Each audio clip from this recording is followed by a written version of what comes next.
인류의 4대 문명 발상지는 황하 문명, 그리고 메소포타미아 문명, 그리고 갱지스 문명, 마지막으로 이집트 문명이라고들 합니다.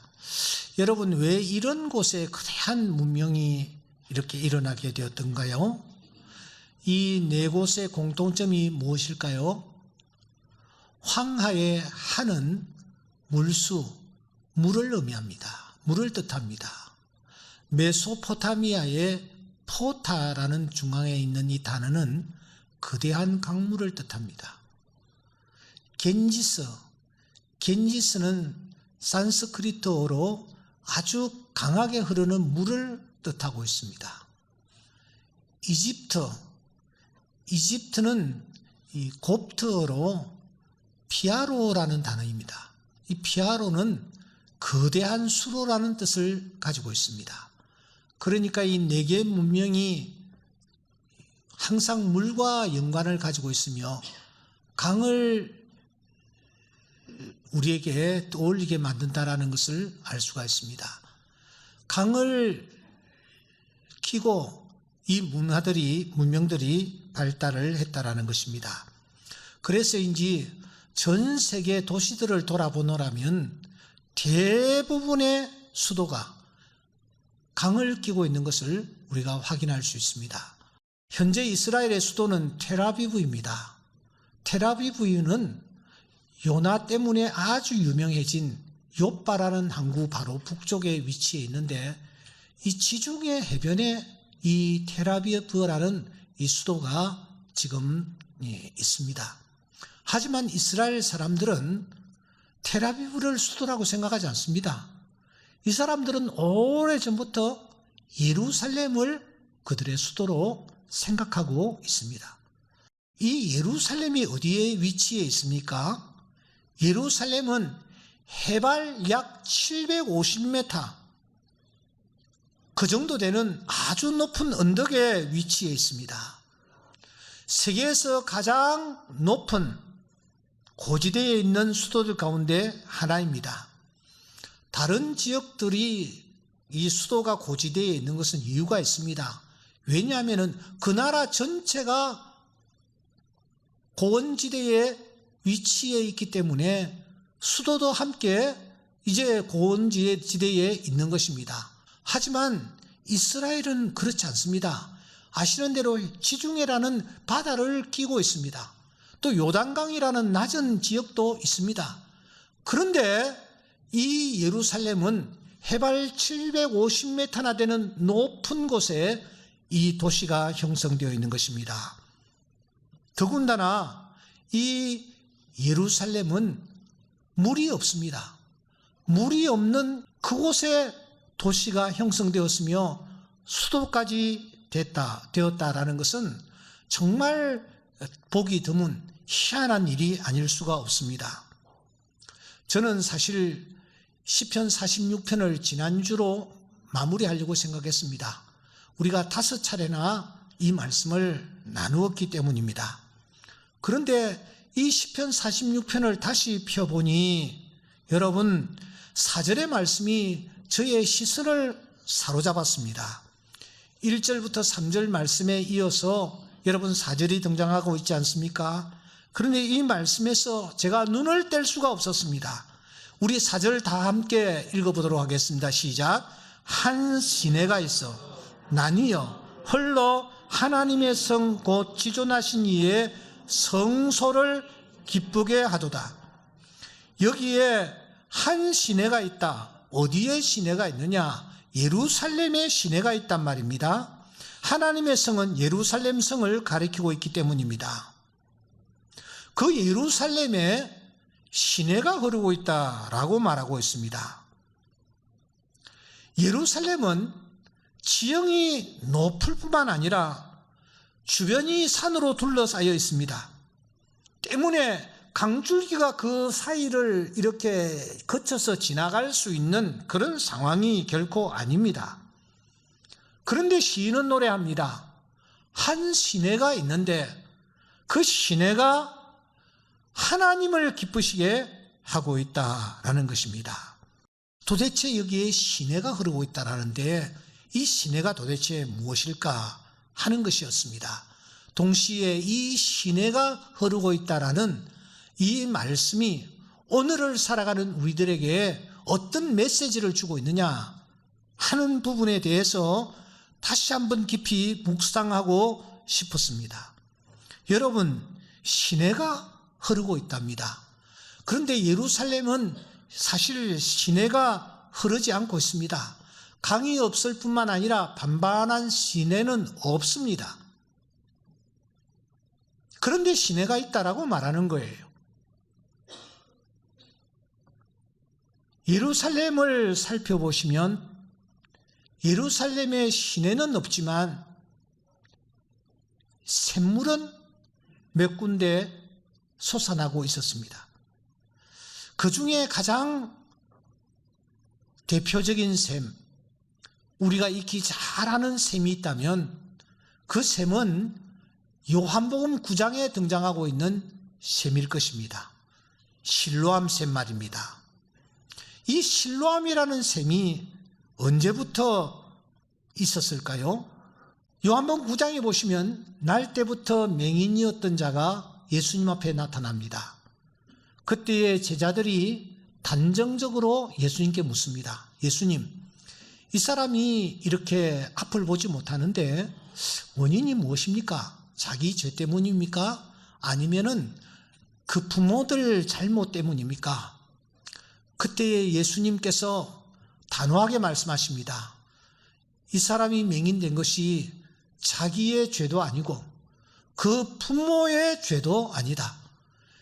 이 사람 이렇게 된 것은 그를 통해서 하나님이 하시는 일을 나타내고자 하십니다. 그렇게 말씀하시면서 예수님께서 그 현장에서 참 이상한 액션을 취하시잖아요. 어떻게 하셨습니까? 땅에 침을 탁 뱉으셨습니다. 예수님이 왜 침을 뱉으셨을까요? 그것을 왜 또 눈에다가 막 이렇게 이겨다 바르셨을까요? 왜 실로암으로 가서 씻으라고 하셨을까요? 실로암에 관한 여러 역사적 내용들을 살펴보노라면 우리는 중요한 사실 하나를 발견합니다. 여러분, 조선시대 한양도성에는 사대문이 있었습니다. 그런데 예루살렘에는 11개의 문이 있었습니다. 미문이라든지 양문이라든지 어문이라든지 마문이라든지 이런 문들이 이제 있었습니다. 그 중에서 가장 중요한 것은 동문입니다. 동문은 해가 뜨는 쪽에 위치해 있었는데 예루살렘 성전의 문들이 이 동문과 딱 연결되도록 이렇게 지어져 있었습니다. 동문을 나가면은 골짜기를 하나 맞닥뜨리게 됩니다. 그 골짜기는 기드론 골짜기라는 그런 골짜기입니다. 평소에는 바짝 말라 있다가 비가 오면은 이제 흘러내리는 그런 마른 시내라고 할 수가 있습니다. 그런데 이 기드론 시내가 우리가 아주 중요하게 다뤄야 할 것은 이 기드론 시내는 역사적으로 굉장히 중요한 사건들을 전부 보고 있었기 때문입니다. 어떤 역사적 사건입니까? 오실 메시아 예수 그리스도의 그림자라고 할 수 있는 다윗 왕이 압살롬의 모반으로 말미암아 그가 왕위에서 쫓겨나 도망을 쳐야 되는 상황이 일어났을 때에 다윗이 그때 어디로 도망치느냐? 11개의 문 가운데서 동문을 빠져나와 그가 급히 기드론 골짜기 쪽으로 도망을 치는 것입니다. 그것도 맨발로 말입니다. 그때의 사실을 성경은 이렇게 소개하고 있습니다. 온 땅 사람이 큰 소리로 울며 모든 백성이 앞서 건너가님에 왕도 기드론 시내를 건너가니 건너간 모든 백성이 광야길로 향하니라.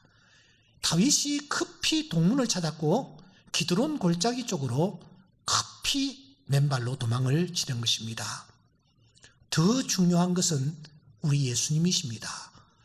예수님께서 십자가를 앞에 놓고 동문을 나가십니다. 그리고 기드론 골짜기를 통과하십니다. 그리고 예수님이 기드론 골짜기를 통과하며 나타나는 곳이 겟셋마네 동산, 감람산, 그리고 나사로와 마르다와 마리아가 살고 있던 베단이라는 동네, 그 동네 쪽으로 주님께서 나가셨습니다. 이 사실을 요한은 18장 1절에서 말합니다. 예수님께서 이 말씀을 하시고 제자들과 함께 기드론 시내를 건너편으로 나가셨다. 그렇게 말씀하십니다. 그러니까 이 동문과 이어지는 기드론 시내, 겟세마네 동산, 감람산, 이것은 이스라엘 역사뿐만 아니라 우리 하나님을 믿는 하나님의 자녀들이 염두에 두어야 할 중요한 골짜기요, 중요한 길임을 우리가 능히 알 수 있습니다. 바로 그 바짝 마른 기드론 골짜기에 샘이 하나 있었습니다. 그 샘이 바로 기혼샘입니다. 기혼샘. 이 샘은 간헐천이었습니다. 한 번씩 이렇게 팍팍 솟아나는 것입니다.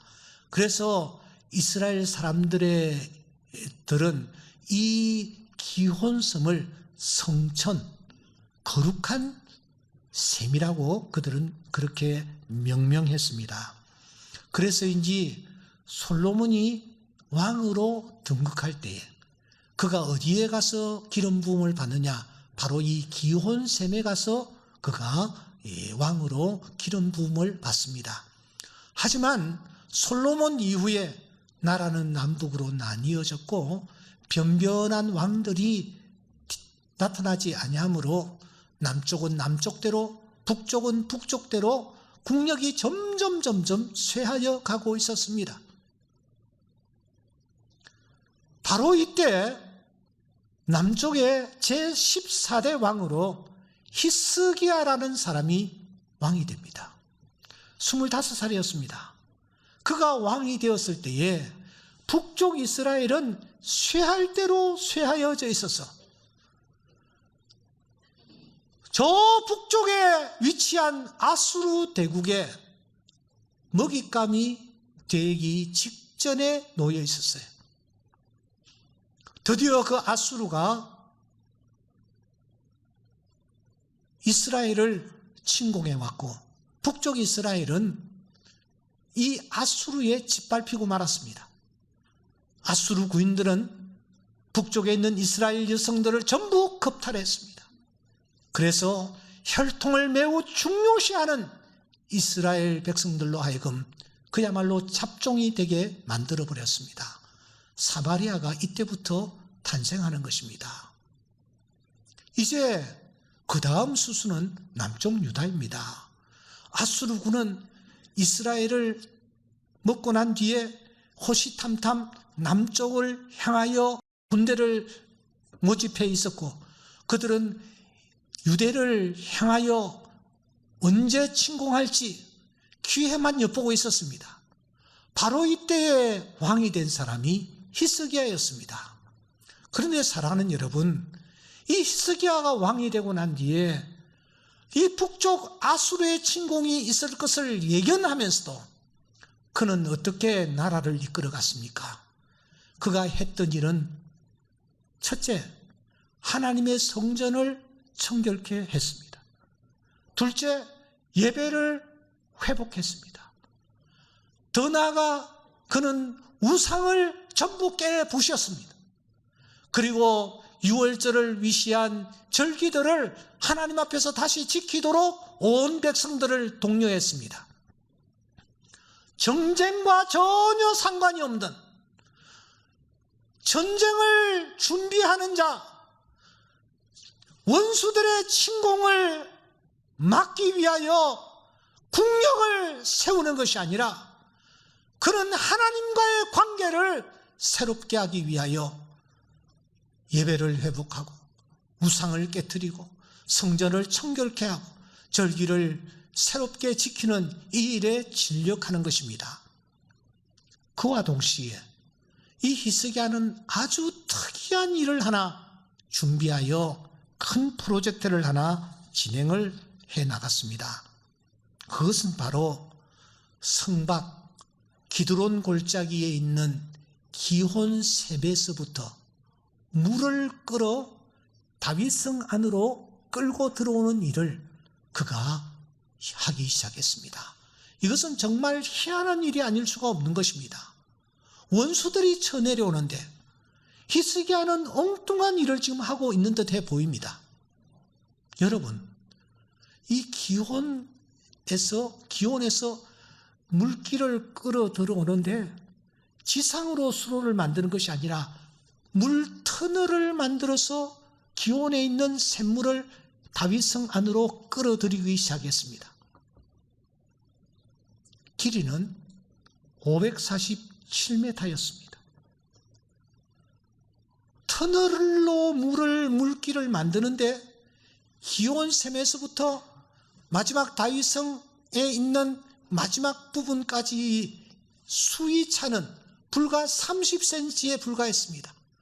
30cm에 불과한 그 수위를 염두에 두면서 물길을 만들어서 지금 끌고 들어오는 것입니다.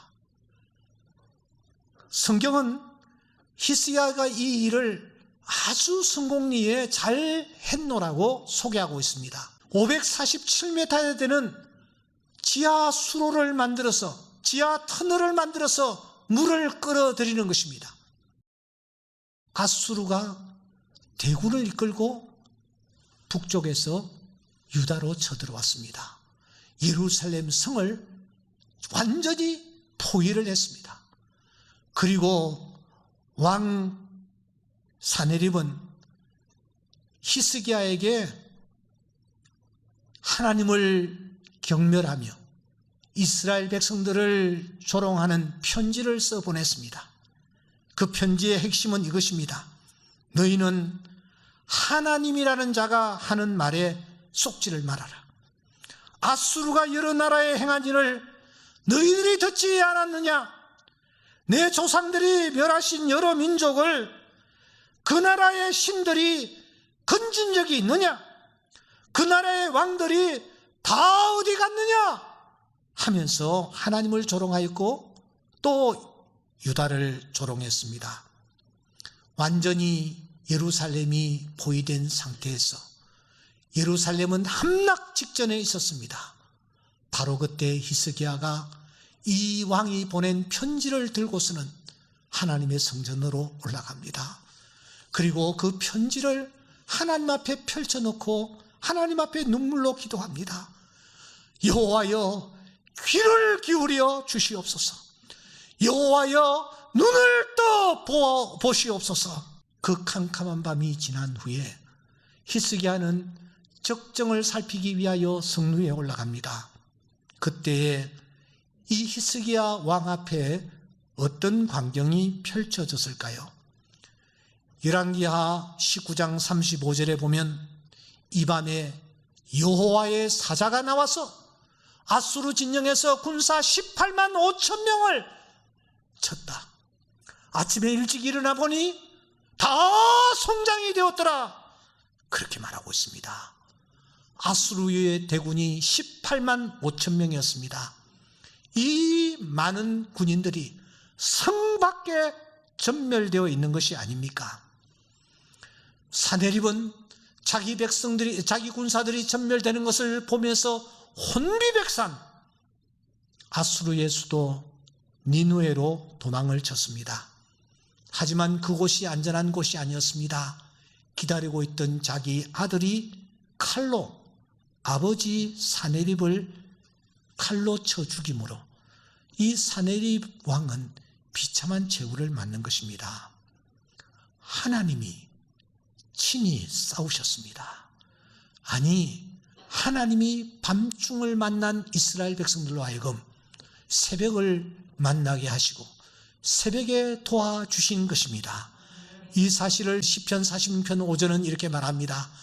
하나님이 그 성중에 계시매 성이 흔들리지 아니할 것이라. 따라합시다. 새벽에 하나님이 도우시리로다. 아멘. 아멘. 히스기야는 아무 일도 하지 않았습니다. 히스기야가 한 것은 하나님의 성전을 청결케 하고, 히스기야 한 것은 하나님 앞에 예배를 드리고 우상을 멀리하며 절기를 다시 하나님 앞에서 지키는 이 일을 감당하면서 그는 하나님 앞에 엎드리고 하나님 앞에 나아가 하나님의 성소를 기쁘게 하는 물기를 끌어들이는 이 일을 했을 뿐입니다. 그런데 이런 히스기야의 기도를 들으시고 하나님이 밤중에 일하셨습니다. 하나님이 원수들을 물리치셨습니다. 여러분, 그 이유가 무엇입니까? 그 이유가 무엇입니까? 한 시내가 있어 나뉘어 흘러 하나님의 성 지존하신 이의 성소를 기쁘게 하도다. 히스기야가 물길을 뚫어서 예루살렘의 시내를 만들고 그것이 하나님에게 큰 기쁨이 될 때에 하나님이 일하신 것입니다. 하나님이 18만 5천 명을 상대하신 것입니다. 그리고 새벽을 맞이할 수 있도록 은혜를 베풀어 주신 줄 믿습니다. 사랑하는 성도 여러분, 저는 이제 말씀을 맺으려고 합니다. 오늘 이 세상에는 두 종류의 사람이 있습니다. 한 종류의 사람은 하나님을 기쁘시게 하려는 사람들입니다. 또 한 종류의 사람은 우상을 기쁘게 하려는 자들입니다. 여러분들은 어느 쪽에 지금 속해 있습니까? 히스기야는 기온샘에서부터 터널을 파서 하나님의 기쁨이 되었습니다. 원수의 침공이 닥칠 것을 알면서도 터널 공사를 그는 멈추지 아니했습니다. 이런 그의 믿음과 용기를 하나님께서 보시고 하나님이 친히 일하신 것입니다. 오늘 우리는 무엇을 하며 살아가야만 합니까? 하나님을 향하여 터널을 파실 수 있기를 바랍니다. 하나님의 말씀, 곧 생수를 끌어들일 수 있는 터널을 우리가 뚫어야 하는 것입니다. 하나님과 우리 사이에 막혀있는 것이 있다면 그것을 우리가 개부수고, 하나님과 우리 사이에 막혀있는 담이 있다면 그 담을 우리가 무너뜨릴 때에 그곳으로 생수의 물이 흐를 수 있도록 할 때에 하나님이 일하시는 것입니다. 하나님은 하룻밤이면 충분합니다. 하룻밤이면 하나님은 모든 일을 끝내실 수가 있습니다. 홍해를 앞에 놓고 이스라엘 백성들이 두려워했을 때에 하나님은 하룻밤이면 충분했습니다. 새벽이 되니까 이스라엘 백성 앞에 큰 대로가 생겼고 그들은 그 홍해를 육지같이 건너게 된 것입니다. 성경은 그래서 저녁이 되며 아침이 되니 이는 곧 첫째 날이더라, 둘째 날이더라, 셋째 날이더라 말했습니다. 밤에 하나님이 일하셨습니다. 해를 만드시고 별을 만드시고 저 바다를 만드시고 모든 것을 하나님이 창조하셨습니다. 새벽이 되고 아침이 되니 태양이 보였습니다. 바다가 보였습니다. 동물들이 눈앞에 나타났습니다. 하나님은 하루만 역사하셔도 하나님은 일하시는 것입니다.